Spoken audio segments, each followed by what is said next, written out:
Hello and welcome friend, मैं हूं मुजफ्फर चौधरी और आप देख रहे हैं हमारा यूट्यूब चैनल परफेक्ट रिएक्शन। दोस्तों, इस वक्त हमारे साथ मौजूद हैं दिव्य कुमार जी। बहुत ही होनहार और लायक जो पाकिस्तानी है। बहुत गहरी नजर है पाकिस्तान के ऊपर, इंडिया के ऊपर, इंडिया पाकिस्तान रिलेशन और उसके साथ साथ पूरी दुनिया के ऊपर इनकी गहरी नजर है। क्या हो रहा है इधर उधर पूरी नजर रखते हैं। तो दिव्य कुमार जी, आपका बहुत शुक्रिया, आप मेरे प्रोग्राम में थैंक यू। आप तशरीफ लाए। Okay, thank you sir, thank you. अच्छा देव भाई, एक दो दिन हो गए हैं भारत का जो इंडिपेंडेंस डे है वो गुजरा है। तो अभी तक लेकिन खबरें चल रही हैं, देखने को मिल रहा है बहुत सारा कि जैसा कि 150 से ज्यादा मुमालिक के अंदर जो है ये मनाया गया है दिन। लेकिन खास जो खबर है आज मैं आपके साथ शेयर कर रहा हूँ वो ये है कि दुबई पुलिस ने एक रैली निकाली है। जो वहाँ के क्राउन प्रिंस हैं दुबई के, हमाद बिन मोहम्मद अल मखतूम, अ, उन्होंने उसको लीड किया है और बड़ी ही प्यारी गाड़ियां हैं पुलिस की। उसके ऊपर झंडे भी बने हुए हैं।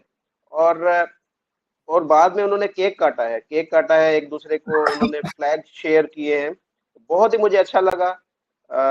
एज ए पाकिस्तानी मेरी भी ये ख्वाहिश थी कि जिस तरह इंडिया का सेलिब्रेट किया गया है, पाकिस्तान का भी काश ये सेलिब्रेट किया गया हो। तो कैसे सर आप देख रहे हैं कि ये इतना बड़ा ये उन्होंने इवेंट किया वहां पर उनके क्राउन प्रिंस की जानिब से और पुलिस की जानिब से, इसको आप कैसे देखते हैं? सर देखें, इंडियंस ने पूरी दुनिया में अपनी है ना एक जगह बनाई है। उनके मुल्कों में, उनकी सोसाइटी में सर जब जगह बनाते हो ना तो आपकी ऑटोमेटिकली उनके दिलों में भी जगह बन जाती है। तो आप देखेंगे ना, देखें पाकिस्तान को भी पूरी दुनिया से विशेस आई। हर मुल्क ने पाकिस्तान को भी इंडिपेंडेंस की विशेस दी। लेकिन क्या किसी ने वीडियो पे आके दी, या उस मुल्क के किसी बड़े सेलिब्रिटी ने आके दी? जैसे अमेरिका में सिंगर्स ने भी आके दी, सेलिब्रिटी ने भी दी। टोनी ब्लिंकन अलग से एक वीडियो पे आता है, जबकि प्रेस रिलीज आ गई है इंडिया की, व्हाइट हाउस की वेबसाइट पे पूरा आ गया, ट्विटर पे भी आ गया, पर वो अलग से इंटरव्यू 3 मिनट का अलग से देता है, इंडिपेंडेंस विश करता है। ये सर वैल्यू होती है जब आप उनके दिलों में जगह बनाए। ठीक है। मैं देखें उसके अंदर दोनों चीजें, आप 50% इसके अंदर दिल रखें जो दिलों में जगह बनाइए, बाकी 50% जरूरत भी होती है, मजबूरी भी होती है, रिश्ते भी रखने ही होते हैं ना। म्यूचुअल इंटरेस्ट, लेन और देन दोनों तरफ का। ये सिर्फ लेन वाला भी नहीं है ना, सिर्फ देन वाला, दोनों तरफ का जो इसके साथ रिश्ता होगा सर, वो तो फिर करता है ना एक दूसरे के लिए। हम चाहते हैं ना कि जिसके साथ हमारा लेन देन का रिश्ता है वो भी खुश रहे, वो हमें भी खुश रखे, हम लोग भी कोशिश करते हैं उसको खुश करने की। तो सर हम जब दो इंसान एक आपस में कर सकते हैं तो वही बात है दो मुल्कों के बीच में हो रही है। फिर उनके जो लोकल लोग क्यों सेलिब्रेट करते हैं? मैंने अभी एक लंदन की वीडियो, मैंने वीलॉग देखा। इंडियन है, लंदन में रहता, तो उसने लंदन में पूरा वीलॉग बनाया किस तरह इंडियंस ने लंदन में सेलिब्रेट किया। सर यकीन करें उस वीलॉग में जब एंडिंग में वो जो आता है ना, एंडिंग में जब सेलिब्रेट करने की बारी आती है, मुझे इंडियन से ज्यादा उधर मुझे अंग्रेज नजर आए सेलिब्रेट करने वाले। जो इन इंडियन के दोस्त थे, जो हर किसी ने कोई दो गोरे दोस्त लेके आया, कोई तीन गोरे दोस्त लेके आया, गोरे सेलिब्रेट करें किस तरह। इसकी सबसे बड़ी वजह जो कोर इशू है ना, हम बोलते हैं ना पाकिस्तानी डायस्पोरा क्यों नहीं है सक्सेसफुल। सर वो इसीलिए सक्सेसफुल नहीं है, और इंडियन डायस्पोरा जो सक्सेसफुल है ना, वो उनकी सोसाइटी में मिल जाता है। वो अपना कल्चर, अपनी हिस्ट्री, अपना देश वो भूलते नहीं है, पर वो जिस देश में जाके रहते हैं ना, उस देश का भी कल्चर, उस देश की हिस्ट्री और उस देश का नाम भी अपने साथ जोड़ लेते हैं। हम पाकिस्तानी वो जोड़ते नहीं है। इंडियंस कभी गेटो में नहीं रहेंगे।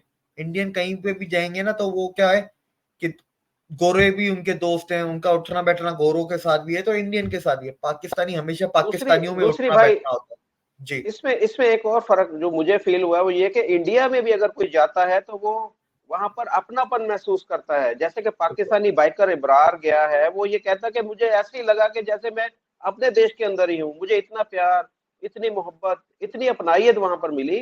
तो ये भी एक फैक्टर है कि जो इंडिया के अंदर जाता है वो इंडिया का होकर रह जाता है। सर इंडिया का देखिए, प्यार मोहब्बत पाकिस्तान भी कम नहीं देता, ठीक है। लेकिन बस एक छोटा सा जो फर्क ये है ना, इंडिया में जो भी जाता है ना तो वो हर किसी को एक एक ही नजर से देखते हैं कि ये हमारा मेहमान है, तो हर किसी को उतनी ही प्यार मोहब्बत मिलती है। हम थोड़ा मेहमानों में कैटेगरी होती है हमारी।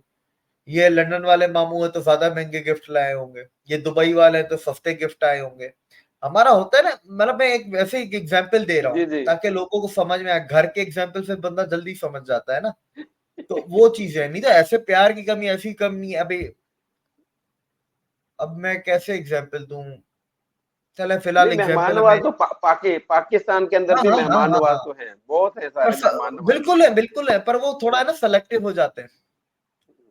बिल्कुल। सेलेक्टिव हो जाते हैं। अच्छा। मैं उसका एग्जाम्पल में देना नहीं चाह रहा, नहीं तो मैं फिर आपको एक एग्जाम्पल भी दे देता। सेलेक्टिव हो जाते हैं। वैसे मेहमान हम्म। नवाजी यहाँ की भी कम नहीं है भाई। यहाँ पर जी। भी मतलब दबा के करते हैं, प्यार मोहब्बत मेहमान नवाजी इतनी करेंगे कि मतलब दिल्ली ना करे जाने का। पर ये है ना कि आप ये मेहमान कुछ नवाजी फर्क को है। हर किसी के साथ कुछ रखो। यहाँ पर कुछ ऐसे ना लिमिटेशन है पाकिस्तान के अंदर के वो, आपको पता है कि जो गैर मुल्की होते हैं उनकी कुछ ख्वाहिशात ऐसी होती हैं कि जो पाकिस्तान में पूरी नहीं हो सकती। वो खा पी अपनी मर्जी के साथ नहीं सकते, या अपना लाइफस्टाइल उन्हें थोड़ा सा चेंज करना पड़ता है, जबकि इंडिया के अंदर उन्हें हर किस्म की सहूलत मुयसर होती है। ये फ्रीडम फर्क है बाकी। हाँ। एक ये चीज भी है, लेकिन मैं अभी इस चीज की बात नहीं कर रहा था, मैं किसी और चीज की बात कर रहा था, पर मैं उस चीज का जिक्र ही नहीं कर रहा, वो छोड़ दो चले उसको। चले, हम आपसे ज्यादा पूछते भी नहीं है। अच्छा चले, ये तो हो गया। अब हम चलते हैं सिंगापुर की जानब। देखिए सिंगापुर एक बहुत ही मैं तो समझता था कि एक बहुत ही तरक्की याफ्ता मुल्क है, लेकिन मुझे ये पता चला है कि सिंगापुर इंडिया से वो बिजली मांग रहा है कि हमें बिजली दो। ये क्या चक्कर है भाई, इसके बारे में बताइएगा जरा। सर देखें, तरक्की याफ्ता का मैं सबसे आखिर में आता हूँ, पहले हम बिजली पे आ जाते हैं। देखिए सिंगापुर बड़ा नहीं है ना, इतना सा तो है। सिंगापुर में कोई शहर नहीं है, कोई गांव नहीं है, बस सिंगापुर ही है। ठीक है, तो उधर जगह नहीं है ना कि वो बिजली कहाँ बनाएंगे, ना सोलर की जगह है तो ना प्लांटों की इतनी जगह है, और बिजली की खपत बढ़ती जा रही है। तो वो अब इंडिया से इंपोर्ट करेंगे 4 गीगावाट। अनाउंसमेंट हुई है, एमओयू आपका भी कुछ दिनों में साइन हो जाएगा एग्रीमेंट। बिजली इस तरीके से दी जाएगी, ये जो इंडिया की साउथ कोस्ट लाइन है, सदर्न कोस्ट लाइन, वहां से अंडर वाटर लाइनें जाएंगी अंडमान तक, और अंडमान से अंडर वाटर लाइनें जाएंगी सिंगापुर तक। और सर देखिए, इसमें हैरानी की बात हमें नहीं होनी चाहिए, क्योंकि इंडिया ऑलरेडी नेपाल, बांग्लादेश और भूटान को तो बिजली देता ही देता है। श्रीलंका और म्यांमार के साथ प्रोजेक्ट अंडर कंस्ट्रक्शन है, कॉन्ट्रैक्ट इनके हो चुके हैं, अंडर कंस्ट्रक्शन है। सिंगापुर के साथ अभी कॉन्ट्रैक्ट होने वाला है, और यूएई के साथ भी तो प्रोजेक्ट है ना कि इंडिया से यूएई अंडर वाटर लाइन जाएगी, तो यूएई को भी जो बिजली है वो इंडिया से एक्सपोर्ट होगी, और यूएई आगे वही बिजली सऊदी को भी एक्सपोर्ट करेगा। ये भी एक वाह। प्रोजेक्ट है, ये भी आप देखिएगा, मैं इसका लिंक भी आपको भेजूंगा। तो India will be the power house of Asia, Asia में पावर हाउस होगा। और फ्यूचर में क्या पता सेंट्रल एशिया में भी जा रहा है बिजली इंडिया की, तो कुछ कह ही नहीं सकते। अब देखें, अब इसमें जब दूसरी बात आ जाती है कि सिंगापुर तरक्की याफ्ता, तो सर है, जगह नहीं है उसके पास बिजली बनाने की, पहली चीज। दूसरी चीज, सिंगापुर और कितने साल तरक्की याफ्ता रह सकता है? मेरे हिसाब से 20 साल। इसके बाद क्या करेगा सिंगापुर, उसकी वजह मैं बताता हूँ। अभी 2023 में नीति आयोग इंडिया ने प्लान अप्रूव कर दिया है, उसका ब्लूप्रिंट भी जारी कर दिया, ऑनलाइन कोई भी जाके पढ़ सकता है। अंडमान निकोबार आइलैंड को पूरा रीडेवलप कर रहे हैं, पाइपलाइनों से लेके बिजली की, इंटरनेट की लाइनों से लेके, घर हो गए, रोड हो गए, ट्रेनें हो गई, एयरपोर्ट एयरपोर्ट हमने अभी देखा कि अंडमान का एयरपोर्ट जो अभी हुआ है, रेनोवेट होके खुला है। होटल्स खुलेंगे वहां पर पूरा का पूरा डॉकिंग यार्ड्स खुलेंगी, मरीन स्पोर्ट्स खुलेंगे। दुनिया की हर चीज अंडमान निकोबार आइलैंड में बनाई जाएगी। अगले 10 साल का प्रोजेक्ट है। 75,000 करोड़ अलॉट हो चुके हैं ऑलरेडी, और आगे और होने वाले हैं। तो 75,000 करोड़, $10 बिलियन। अब ये है कि अंडमान पे बहुत बड़ा पोर्ट बना रहे हैं, बहुत बड़ा। सिंगापुर क्या है, पोर्ट है ना चांगी पे। जी। चांगी का अगर सारा बिजनेस अंडमान पे आ जाए, फिर सिंगापुर क्या रहा? सिंगापुर फारग हो गया। आधा सिंगापुर फारिग हो गया, बाकी आधा हो जाएगा। आधा होने के बाद बाकी आधा ऑटोमेटिकली हो जाएगा, आधा इंडिया करेगा। और अच्छा, अब एक और सवाल आता है कि नहीं, जो चांगी तो इतने सालों से चल रहा है, तो लोग इधर क्यों आएंगे, अंडमान पे क्यों आएंगे? मैं उनको बता दूं, अंडमान जिस जगह पे है ना, वो पूरी खुली जगह है। ठीक है, वो पूरा Red Sea, Strait of Gibraltar को क्रॉस करते हुए, इंडियन ओशन को क्रॉस करते हुए अंडमान पे आते हैं। तो अंडमान ने ना एक बहुत अच्छा और रेस्टिंग पॉइंट है। ठीक है, लॉजिस्टिक के हिसाब से बड़ा टेक्निकली अच्छा पॉइंट है अपनी शिप्स को रोकने के लिए। सिंगापुर पे क्या होता है, फिर आपको पूरा स्ट्रेट ऑफ मलाका के अंदर घुसना पड़ेगा, क्रॉस करके उसके आखिर में जाके सिंगापुर है। ठीक है, तो आप सिंगापुर पे जाके वहां पर अपनी रीडॉक करोगे, रिपेयरिंग करोगे, जो भी करोगे। सबसे आइडियल पॉइंट अगर जो बीच का पॉइंट है वो अंडमान बनेगा, और वो पूरा चारों तरफ से खुला है। आप यहाँ पर डॉकिंग करो, आराम करो, उसके बाद स्ट्रेट ऑफ मलाका के अंदर घुसो, फिर साउथ चाइना सी चले जाओ। तो ये टेक्निकल जो लॉजिस्टिकल पॉइंट है इसका, तो सर फ्यूचर 20 साल लगेंगे, सिंगापुर को तबाह हो जाएगा, सिंगापुर प्लस हांगकांग, दोनों दोनों। अभी एक और चीज कर रहे हैं अंडमान पे इस प्रोजेक्ट के अंदर। अंडमान पे कुछ ऐसे 36 आइलैंड है, if I am not wrong 36 है, तो उस पे कुछ 16-17 पे ही आबादी है, बाकी पे अलाउड नहीं है जाना। तो बाकी उनको तो छोड़ देकर हम 16-17 की बात करें, तो सुनने में ऐसा है कि इन 16-17 आइलैंड्स को ये लोग कनेक्ट कर रहे हैं ट्रेन से। कोई ट्रेन हाँ। चलेगी जो इनको कनेक्ट करेगी, वो ऐसे बीच में वो होते हैं ना वाटर ब्रिजेस, वो भी बना देंगे, ताकि वो इतना ज्यादा वो भी मसला ना रहे। जिसकी मर्जी है जैसे जाए, ट्रेन में जाए, रोड पे जाए, या एक आइलैंड से दूसरे आइलैंड शिप में चला जाए, फेरी जो चलती है। तो भाई इंडिया क्यों अंडमान के इतना डेवलप कर रहा है, उसकी क्या वजह है? अंडमान निकोबार आइलैंड से सर चाइना की पड़ती है। अंडमान निकोबार आइलैंड वाहिद एक ऐसी जगह है जहां पर ट्राई बेस है इंडियन आर्म फोर्सेस का, नेवी, एयरफोर्स, आर्मी तीनों का एक ही जगह पे बेस है। अंडमान निकोबार आइलैंड की वजह से ही तो स्ट्रेट ऑफ मलाका इंडिया जब चाहे जब अपनी मर्जी से ब्लॉक कर सकता है। स्ट्रेट ऑफ मलाका अगर आप ब्लॉक कर देते हो, चाइना की इकोनॉमी 40 दिन में खत्म हो जाएगी, 40 नहीं तो 60 दिन, इससे ज्यादा नहीं चल सकती। आपको सिर्फ 2 महीने आप स्ट्रेट ऑफ मलाका ब्लॉक करें, चाइना बैंकरप्ट। हाँ, यानी इंडिया घेर रहा है चाइना को, या सर घेर आपको चुका है? मैंने आपको मैंने जो मैप भेजा है ना, आप वो मैप देखें बस, हम्म, वो यानी मैप घेर में चुका आपको है पता फिर। होगा। सर बहुत बहुत अच्छे तरीके से घेर चुका है, मंगोलिया में एयर कॉरिडोर चाइना का ऊपर का नहीं, पर इधर व्लादिवोस्टॉक जो रशिया का है वो भी चाइना के बॉर्डर के साथ है। साउथ कोरिया के बेसिस पे इंडिया को एक्सेस, जापान पे एक्सेस, वियतनाम पे एक्सेस, लाओस पे एक्सेस, फिलीपीन पे एक्सेस, फिर सिंगापुर के चांगी पे भी एक्सेस है इंडिया को, और इंडोनेशिया के सबांग पे भी एक्सेस है। फिर आप इससे बाहर आ जाए तो अंडमान है, श्रीलंका है। बाय द वे लोगों को पता नहीं क्यों इतनी हवा बनी हुई है कि श्रीलंका, श्रीलंका पे इंडिया का भी पोर्ट है भाई, सिर्फ चाइना का नहीं है, इंडिया के पास भी श्रीलंका पे पोर्ट है, बांग्लादेश पे पोर्ट है इंडिया के। मेमार, मेमार का जो पोर्ट है ना सर इंडिया का, मैं आपको ऐसे समझाता हूँ, ये पोर्ट है इंडिया का मेमार पे। इस पोर्ट से करीब 125 किलोमीटर दूर एक पाइपलाइन है, वो पाइपलाइन यहाँ से सीधी चाइना जाती है, और उस पाइपलाइन के जरिए चाइना का तेल जाता है। और अभी तो मैं सप्लाई दूसरी लाइन। साइड पे गया ही नहीं हूँ।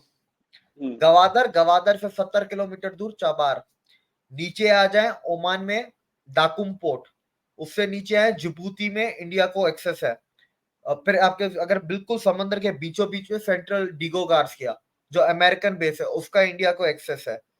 और नीचे आ जाए सिचल आइलैंड्स पे जो सिचल्स में जो असम्पशन आइलैंड्स है, ऑस्ट्रेलिया की दोनों साइड पे नेवी का एक्सेस है। पापा न्यू गिनी का भी एक्सेस लेके आ गए मोदी जी। फिजी में हमारा लिसनिंग पोर्ट है, मोजाम्बिक में, मदागास्कर में हमारा लिसनिंग पोर्ट है। इजिप्ट में स्विस कैनाल के इस साइड पे हमारे पास स्पेशल इकोनॉमिक जोन है, उस साइड पे हाइफा पोर्ट है। और मोदी जी अब तो ग्रीस भी जा रहे हैं, क्या अच्छा। पता ग्रीस में आ जाए। मैंने क्या कहा था सर, हमारा जब लास्ट टाइम भी हमारी जब बात हुई थी, आज से महीना डेढ़ पहले, मैंने कहा था ना, इजिप्ट के बाद अगला टारगेट है मेडिटेरियन सी। अब इंडियन नेवी को उधर चाहिए, यूरोप में बेस चाहिए, मेडिटेरियन सी में चाहिए। ग्रीस का है, मेडिटेरियन में है ना। मोदी जी जा रहे हैं ग्रीस, पता नहीं कितने 34 साल 35 साल बाद कोई इंडियन प्राइम मिनिस्टर जा रहा है ग्रीस। तो हमें तो ग्रीस से निकाला जा रहा है और उनको वेलकम किया जा रहा है। सर पर इंडिया देता भी तो है ना, लेता नहीं है ना। सही, तो ये हम देना कब शुरू करेंगे भाई? जिस दिन हम खाना बंद करेंगे। अच्छा। हाँ, सर सही। पहले तो खाना उतना खाओ ना जितनी जरूरत है। हम लोगों का वो है बस, पेट फैला दो। वो है ना पाकिस्तान में, आपको पता नहीं है, आपको नहीं पता, हमारे सिंध में कहावत है, सिंध में वो वडेरे जो मिलते हैं ना, तो वो उनकी एक कहावत है आपस में कि तब तक पियेंगे जब तक उल्टी ना हो जाए। इनका हम्म। मतलब जब तक उल्टी नहीं होती ना, इनको ऐसा लगता है हमने तो पी ही नहीं है, इनके लिए एक दो गिलास है ही नहीं, वो उल्टी जब तक उल्टी नहीं आएगी तब तक पियेंगे। अब ये पता नहीं ऐसा पंजाब ही में है। है कि नहीं, ये सिंध में तो है। पंजाब में लाहौर के बारे में मशहूर है कि लाहौरी ये कहते हैं कि जी खाते हुए अगर मौत आ गई है तो आ जाए, खाना नहीं छोड़ो, मरते हो तो मर जाओ। तो ये कहावत है इधर। इधर पीने को लेके है कि इतनी पियो जब तक उल्टी ना आए। अच्छा भाई, अब आगे चलते हैं तीसरे टॉपिक की जानब। WHO के चीफ ने, जो टेड्रोस है उनका नाम, उन्होंने इंडिया की तारीफ की है कि कोरोना के दौरान इंडिया ने बहुत अच्छा काम किया। हालांकि काम तो पाकिस्तान के अंदर भी अच्छे हुए थे, इमरान खान की जो पॉलिसीज हैं उनको भी अप्रिशिएट किया गया था, लेकिन यहाँ पर खास तौर पर इंडिया की ही तारीफ क्यों की गई है, इसके बारे में जरा बताइएगा। सर पहले तो मेरा आपसे सवाल है, किसने तारीफ की थी पाकिस्तान की?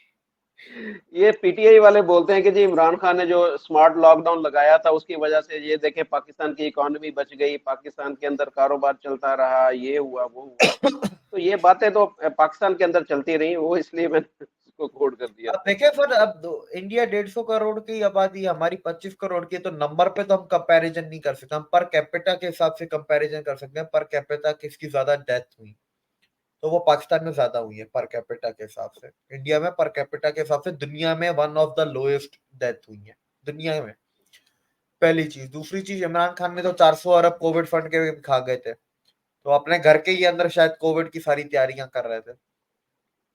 फिर इंडिया ने क्या किया, देखिए इंडिया की सबसे पहली चीज है, सबसे दुनिया में मतलब बड़े बड़े डेवलप कंट्री से भी अगर पर कैपिटा के हिसाब से अगर आपका डेथ रेशियो इतना कम है, तो आप उसके अंदाजा लगाएं कि उनकी मैनेजमेंट कितनी अच्छी रही होगी। दूसरी चीज, इंडिया ने फटाफट पता नहीं 2 या 3 हफ्तों के अंदर कोविन वो प्लेटफॉर्म सॉफ्टवेयर बना दिया था। ठीक है, तो इंडिया ने खुद तो इस्तेमाल किया ही किया, दुनिया के 36 मुल्कों को भी दिया फ्री ऑफ कॉस्ट, कि आप लोग अपने मुल्क के अंदर जो मॉनिटरिंग करनी हो, डेटाबेस बनाना है कोविड का, वो आप हमारा सॉफ्टवेयर ले लें, फ्री ऑफ कॉस्ट दिया। फिर स्टार्टिंग में तो पता नहीं 8 के 9 करोड़ वैक्सीने तो फ्री में बांटी है पूरी दुनिया में, अच्छा। फ्री में।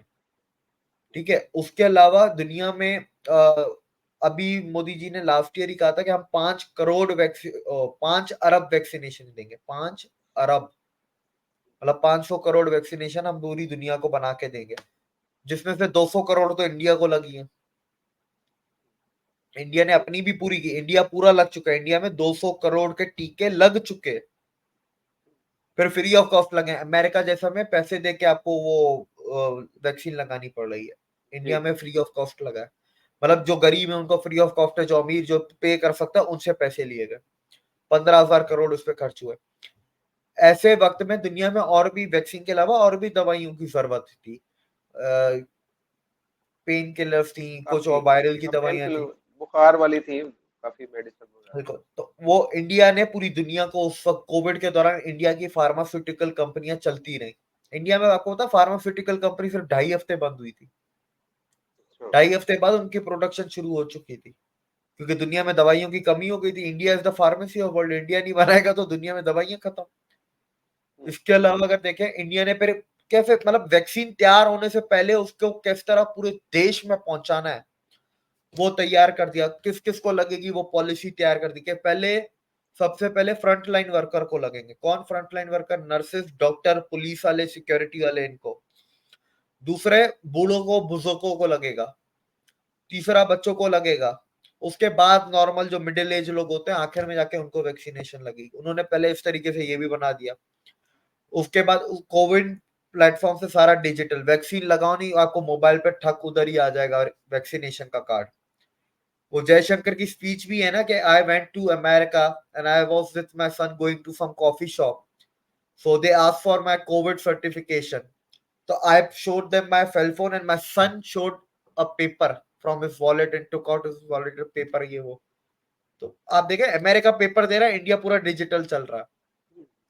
तो ये चीजें थी इसके अंदर। जैसे अब जैसे पूरे इंडिया में कैसे पहुंचानी है, टाटा वालों को महिंद्रा को, बजाज को, अशोक लेलैंड वालों को, इन सबको कॉल किया, उनको बोला हमें ये गाड़ियां चाहिए एयर कंडीशन। वैक्सीन पहुंचाने के लिए। ठक उन लोगों ने अपनी फैक्ट्रियां खोली, गाड़ियां बनाई सबने। बजाज वैसे बाय द वे गाड़ियां नहीं बनाता, बजाज थ्री व्हीलर बनाता है। तो थ्री व्हीलर वो गांव देहातों के लिए बनाया उन्होंने, इलेक्ट्रिक वो थ्री व्हीलर जिसके अंदर एसी लगे हुए हो जी। पूरे। तो वो देखें, वो काम हुआ। उसके बाद प्राइवेट कंपनियों ने इंडिया के कितना डोनेट किया, मुझे अभी करंट एग्जैक्ट नंबर याद नहीं है, मैं गलत नहीं बताना चाहता, मुझे टाटा का याद है, टाटा ने सिर्फ 2,500 करोड़ डोनेट किए थे कोविड में। वाह, बड़ी और बात है। रातों रात टाटा ने रातों रात 2 हॉस्पिटल खड़ी कर दी थी, ये 2,500 करोड़ के अलावा। तो और भी सारी इंडिया के सारे प्राइवेट सेक्टर ने डोनेट किया, सेलिब्रिटीज ने डोनेट किया, उनकी छोटी से छोटी कंपनियों चाहे बड़ी से बड़ी कंपनियों, सबने डोनेट किया। बिलियंस ऑफ डॉलर में शायद कुछ जमा हुए थे पैसे, मेरे को तो अभी एग्जैक्ट नंबर याद नहीं है, तो इसलिए मैं अभी बोल नहीं रहा, जी। लेकिन अच्छे खासे पैसे जमा हुए थे गवर्नमेंट। फिर सबसे बड़ी चीज, आपको पता है दुनिया में डेवलप कंट्रीज में भी ऐसे लोग हैं जो भूख के मरे, भूख की वजह से मरे, कोविड की वजह से नहीं मरे, भूख की वजह से मरे। हम्म, इंडिया में एक इंसान तो छोड़े, कुत्ता भी फिर भूख की वजह से नहीं मरा है। 80 करोड़ लोगों को खाना फ्री में पहुंचाना घर पे, जो ये अभी तक कोविड के चल रही दौरान है। की बात कर रहे हैं हम? हाँ हाँ, ये कोविड के दौरान स्कीम शुरू हुई है ना, और ये अभी तक चल रही है, अभी तीसरा साल चल रहा है इसका। अभी ये तीसरा साल है, 3 साल से कोविड के टाइम से लेके अब तक जी, और राशन अस्सी दे रहे हैं करोड़ कुछ, हाँ, राशन फ्री दे रहे हैं। राशन दे रहे हैं। तो आप देखें कोई भी भूखा नहीं मरा। तो ऐसे देखे ना वही तो। कितनी सारी चीजें की हैं, इससे ज्यादा अच्छा मैनेज और क्या करेंगे कोई नहीं। दुनिया में। अच्छा फिर वैक्सीनेशन, अब क्या हुआ, शुरू शुरू में तो वैक्सीनेशन आ गई थी 4 5, मॉडर्ना एस्ट्राजेनेका वगैरह ये आ गई थी। चाइना की भी नमक वाली वैक्सीन आ गई थी, लोग कहते हैं पानी में नमक डाल के दे दिए उन्होंने, बोला वैक्सीन। तो पता नहीं क्या है। तो वो ये सब आई तो आपने लगवाई थी? मैंने फिर वो लगवाई है, एस्ट्राजेनेका लगवाई। तो उसके बाद फिर मैंने 2 इंडिया के भी लगवा लिए, एस्ट्राजेनेका के ऊपर 2 इंडिया की भी लगवा ली मैंने। तो हमारे अंदर मैंने तो सब चल चाइना रहा की मैंने तो चाइना की लगवाई थी, मैंने कहा बच गए भाई। है। नहीं नहीं नहीं, मेरे एक मिनट रुके, मेरी है, मैं एक मिनट देखता हूँ मेरे पास कौन सी है, मैंने कौन सी लगी थी पाकिस्तान में, क्योंकि उस वक्त टाइम पे पाकिस्तान में था ना मैं। मॉडर्ना लगी है सर, मॉडर्ना, मोडिना। मॉडर्ना लगी है, मॉडर्ना, मॉडर्ना लगी है ये देखा। सही। फिर यूके जाके फिर हमने वहां से फिर इंडियन 2 वैक्सीन अरेंज की, पूरी फैमिली की वो लगवाई फिर हमने। सही। उस तरीके, तो ये चीज अब फिर जब ये वैक्सीनेशन आई तो अब क्या हुआ, 2 2.5 साल बाद लास्ट ईयर वैक्सीनेशन के टेस्ट होते हैं ना, कौन सी वैक्सीनेशन सबसे ज्यादा असरदार थी, करामतदार थी। तो नंबर 1 पे इंडिया की आती है, अच्छा। नंबर 1 पे इंडिया की वैक्सीनेशन का 96% था। और जो सेकंड थी वो एस्ट्राजेनिका थी, और एस्ट्राजेनिका का कुछ 60s में कुछ था, 62 के 64। उसके बाद मॉडर्ना आती है, मॉडर्ना 50s में थी। और जो साइनोपैक है, ये जो चाइनीज वाली है, ये फिर 40s में जी। थी। इसकी रैंकिंग कोई 40 में दी हुई थी, इसका जो परसेंटेज दिया हुआ था इफेक्टिवनेस का। तो ये देखे, ये भी एक चीज थी। फिर दुनिया को जिस तरह प्लेटफॉर्म्स दिए, वैक्सीनेशन फ्री ऑफ कॉस्ट, देखे फ्री ऑफ कॉस्ट 8 करोड़ दिए, बेची भी तो है उसके बाद, तो आप उसको भी देखें। फिर इंडिया ने दुनिया भर में पीपी किट्स दिए, मास्क दिए, क्योंकि चाइना ने तो दादागिरी की थी, चाइना तो अपनी फैक्ट्रियां बंद करके बैठ गया था। इंडिया ने अब सिर्फ अपने लिए नहीं बनाया, पूरी दुनिया के लिए बनाया। तो ये चीजें भी तो देखनी है ना सर। तो इसीलिए डब्ल्यूएचओ के चीफ ने कहा, टेड्रोस ने, कि the way India handled Covid and fight against it, it is commendable. बिल्कुल। अच्छा भाई, वाकई मैं मान गया हूँ मोदी जी को। आज मैं, यकीन माने, अभी जब आपका मुझे मैसेज आया उससे पहले मैं बैठा सोच रहा था कि यार कैसे इंसान है कि उसने अपने मुल्क के हर बंदे को सहूलत पहुंचाई है, हर बंदे को। जैसे कि उन्होंने वो योजना एक शुरू की है, मुझे उसका नाम भूल गया, जिसमें वो नाई जो होते हैं उनको, धोबियों को, और जो निचले ऐसे छोटे छोटे काम करने वाले हैं, मैं खुद और नाम भूल उसके गया, साथ। विकर कर्मा हाँ, योजना। हाँ जी, हाँ जी, हाँ जी, विकी शर्मा। और देखें, महिलाओं को नहीं भूले वो, कि जो घरों में काम करने वाली या देहात में काम करने वाली महिलाएं, उनको नहीं भूले। जो दूर दराज के गांव हैं उनको नहीं भूले, जो बिजनेसमैन हैं उनको नहीं भूले, जो स्टूडेंट हैं उनको नहीं भूले। तो बड़ी प्लानिंग है उनकी, बड़ी सोच है, बड़ा विजन है उनका।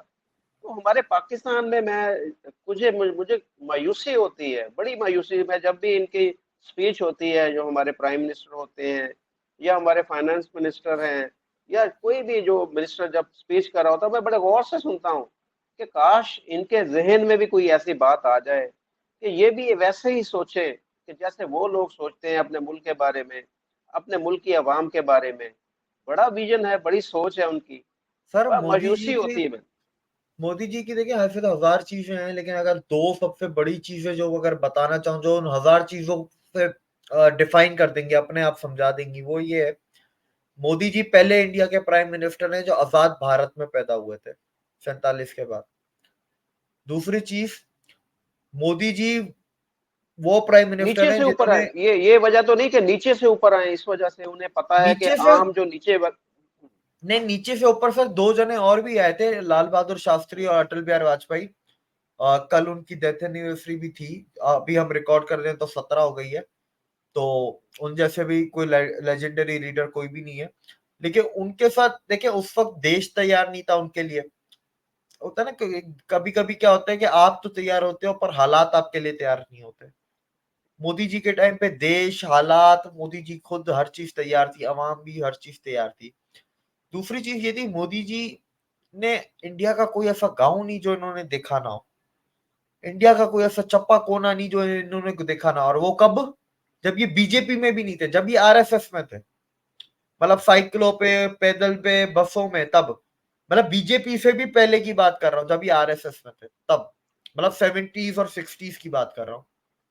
तो सर जिस बंदे ने पूरा देश को देखा हो ना, उसे पता है कौन से इलाके की क्या खूबी है, क्या खामी है। मैंने और अक्सर क्या कहा है मसाइल ना, के हैं। मैंने अक्सर कहा है ना, देखिए पाकिस्तान में कोई कैपेबल बंदा भी आ गया, लेकिन जब उसको पाकिस्तान का चप्पा चप्पा नहीं पता, उसे हर गांव उसने नहीं देखा, वो तब भी कुछ नहीं कर पाएगा। आपको पता तो होना चाहिए कि उस गांव का क्या मसला है, तो इस गांव का क्या मसला है। ठीक है, उधर कच्चा गांव है, उस गांव में जमीन बंजर है, लेकिन इस गांव में जमीन बंजर इसीलिए क्योंकि इधर पानी नहीं है, लेकिन जमीन उपजाऊ है। फर्क है ना दोनों। अब जी। ऊपर बैठने वाले को क्या है कि दोनों तरफ एग्रीकल्चर का इशू है, इधर भी पानी पहुंचा दो, उधर भी पहुंचा दो, हो जाएगा काम। नहीं, उधर पानी प्लस जमीन दोनों का इशू है, इधर सिर्फ पानी का मसला है। तो ये चीजें जब कोई बंदा पूरे गांव, अपने देश का पता होना चाहिए ना। ये तो बीजेपी के काफी चीफ मिनिस्टर भी कहते हैं। हेमंता बिस्वा का एक इंटरव्यू था कि मोदी जी ने जितना देखा है, वो राहुल गांधी के ऊपर कोई सवाल पूछा था तो वो बोलते, तो मोदी जी ने जितना देखा है किसी ने देखा है क्या देश? वो तो साइकिल पे और पैदल पूरा देश घूमे और देखा है। तो एक दफा वो आसाम आए थे, तो वहां पर इस गांव में थे, मैंने बोला मोदी जी ये गांव है? बोलते मुझे पता है। तो फिर बोलते मोदी जी ये यहाँ से आगे 2 किलोमीटर के बाद ये वाला गांव है। मोदी जी बोलते मुझे पता है। तो वो पूछते कि आपको कैसे पता है? बोला जब मैं बीजेपी में भी नहीं था ना, आरएसएस में था, तब मैं, हमें एक टारगेट दिया गया था कि हमें देश के हर गांव में 2-2 दिन रुकना है। 2 दिन एक गांव में, 2 दिन दूसरे गांव में, और उस गांव के उस 2 दिनों में हमें पूरी जानकारी लेनी है, मसले मसाइल खूबी भी ले जाननी है हमें, और उसकी खामी भी जाननी है। तो जैसे लीडर को सर ये पता है, फिर केपेबल तो है ही, एक्सपीरियंस भी है। फिर एक ये भी चीज है ना, देखिए पूरे प्रोसेस से आता है ना, चीफ मिनिस्टर बने फिर प्राइम मिनिस्टर। हमारे इधर क्या है, हम तो डायरेक्ट प्राइम मिनिस्टर बनेंगे, क्यों? क्योंकि हम जरदारी के बच्चे हैं, बस बात खत्म। बिल्कुल सही कहा वो आपने। पूरा प्रोसेस से आया आप आप तारीफ करें मोदी जी की, लेकिन राहुल गांधी जी को कुछ ना बोला करें, मुझे वो अच्छे लगते हैं यार, बस ना। है। सर ऐसे तो भालू तो हमें भी पसंद है। नहीं, मुझे वो जो मैं उनकी वीडियोस देखता हूँ ना, जिसमें मैंने पहले भी बोला, जोड़ो यात्रा जो उनकी है, हमारा जोड़ो जोड़ो यात्रा। हिंदुस्तान यात्रा शायद। तो मुझे उसमें थोड़ा सा वो लगते हैं यार के जा रहे हैं और गले मिल रहे हैं सबको। ये इंसानियत के नाते मैं बात कर रहा हूँ कि जो बूढ़ी औरतों से मिलते हैं या किसानों को मिलते हैं या जो गरीब लोगों से जाकर वो मिलते हैं, तो मुझे वो अच्छा लगा। ये एज ए एक इंसान के तौर पर, इंसानियत के तौर पर मुझे वो सर पसंद आए मसला कि यार पता ये है इस। क्या है, हम लोग क्यों नहीं इज्जत कर पाते? अगर दिग्विजय सिंह जाके मिलता है ना, कांग्रेस का बहुत बड़ा लीडर है दिग्विजय सिंह, अगर आपको नहीं पता। मैं मेरी वही सोच होती जो आपकी सोच थी। शशि थरूर भी जाता तो मैं शायद वही सोचता। ठीक है, लेकिन जब गांधी परिवार का कोई चला जाता है ना, जो मैंने जितना पढ़ा है, और मैंने, आपको पता है हमने 2 प्रोग्राम कर लिए, 2 प्रोग्राम में मैं कुछ भी नहीं, मैं बहुत दब दबा के मैंने बोला है। जी, मैं कभी भी खुल के नहीं बोल पाता, क्योंकि जो उनको भरोसा नहीं होता, भरोसा होता ही नहीं है इनके। वो एक, मैं भूल गया, पता नहीं किसने ये कहावत कही थी, मतलब किसी पॉलिटिशियन ने इंडिया में कही थी, किसी पॉलिटिशियन की थी, नाम मैं भूल गया। तो उन्होंने कहा था, गांधी परिवार को गरीब दिखाने के लिए भी करोड़ों रुपए खर्च होते हैं, कि ये तो वो गरीबों पाकिस्तान से में भी मिल ऐसे रहे हैं, होता उसके है। पीछे भी करोड़ों खर्च होते हैं। सही ये पता बात है, नहीं बिल्कुल किसने सही कही बात थी, है। मुझे अभी याद नहीं है, किसी ने कही, मतलब कोई बड़ा लीडर था इंडिया का, उसने ये बात बोली है, हुँ, मैं नाम भूल गया। हुँ, चले चले बहुत शुक्रिया दीपक भाई आपका। रात के इस शुक्रिया। पहर आपको तंग किया मैंने। आपका एहसान है कि आप हमारी कहना मानते हैं, हमारी बात मान लेते हैं, आ जाते हैं इंटरव्यू देने के लिए। अपना ख्याल रखिएगा। थैंक यू सर, शुक्रिया। नमस्कार, नमस्कार। नमस्कार।